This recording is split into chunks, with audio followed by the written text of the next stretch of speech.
using ground penetrating radar, which is this combination of this system that I'm wearing and this little sled, to look through the ground to try to identify locations of disturbances to the ground that may associate with things like foundations or wells or privies or even old roads and paths that may have been lost to today's present landscape with the development that's gone on, or even through just regular soil development and how the landscape changes.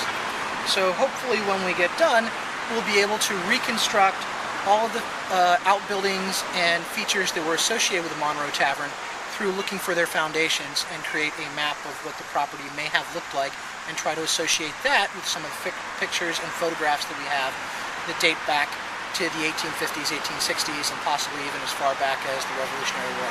And yesterday, working inside, using the ground penetrating radar on the walls, looking for the old cooking hearth, a potential door on the second floor, and some of the chimney structures.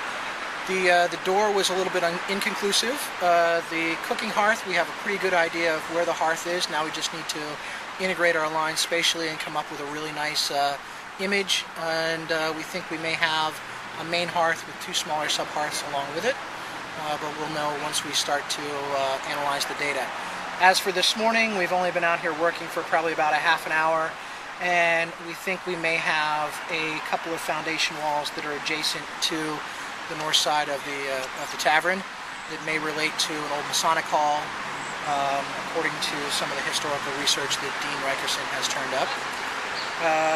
We're moving our way further north to see if we can find some of the other outbuildings that were associated with it.